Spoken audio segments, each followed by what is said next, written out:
A student can type 21 pages in 15 minutes. At the same rate, how long will it take the student to type 84 pages? அப்படிங்கிறது தான் இங்கே question. பாருங்க, இந்த some எப்படி போடுறது அப்படின்னா 21 பேஜஸை ஒரு ஸ்டூடெண்ட் வந்து டைப் பண்ணுறதுக்கு 15 மினிட்ஸ் எடுத்துக்கிறாரு அப்படின்னா 84 பேஜஸ்க்கு என்ன அப்படின்னா பாருங்க 21க்கும் 84க்கும் என்ன ரிலேஷன்? 21 இன்டூ 4 பண்ணால் 84 வந்துருமா? ஓகேவா? ஸோ அப்போ இந்த சைடு மல்டிப்ளைடு வித் 4 அப்படின்னா இந்த side multiplied with 4. So 15 into 4 இல்லையா? 15 இன்டூ 4 பண்ணால் உங்களுக்கு என்ன வரும்? 60 வரும். ஸோ 16 மினிட்ஸ் ஆகும். இது ரொம்ப சிம்பிள் இந்த சம்மு. ஆப்ஷன் ஏ 60 மினிட்ஸ் அப்படின்னு ஈஸியாக நம்ம போட்டுடலாம்.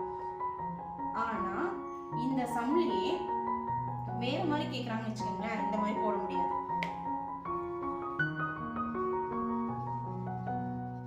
பேஜஸ்ன்னு இல்லாம இது வந்து உங்களுக்கு பர்சன்ஸ் இருக்குதுன்னு வச்சுக்கோங்க. பர்சன்ஸ் அதாவது 21 மெம்பர்ஸ் பர்சன்ஸ் வந்து 15 மினிட்ஸ்ல ஒரு ஒர்க்கை முடிக்கிறாங்க. அப்ப சேம் அதே ஒரு ஒர்க்கை முடிக்கிறதுக்கு 84 பர்சன்ஸ் எவ்வளோ டைம் எடுத்துக்குவாங்க? இந்த மாதிரி கேட்டாங்க அப்படின்னா நீங்க இது இன்டூ 4னால 21 இன்டூ 4 84 வருது. ஸோ 15 இன்டூ 4 அப்படி போடக்கூடாது.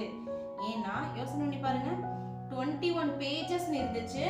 ஸோ பேஜஸ்ன்னு இருந்துச்சு, அது வந்து 84 பேஜஸ்ன்னு என்ன? 21லேருந்து 84னா பேஜஸ் அதிகமாகும். ஸோ அதிக பேஜஸ் ஆகும்போது கண்டிப்பாக டைம் வந்து அதிகமாகும்.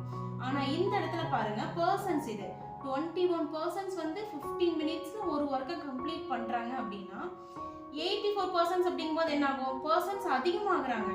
அப்ப அந்த ஒர்க்கை கம்ப்ளீட் பண்றதுக்கு 15 மினிட்ஸ் விட ரொம்ப கம்மியான டைம்ல முடிச்சிருவாங்க. சீக்கிரம் முடிச்சிருவாங்க இல்லையா?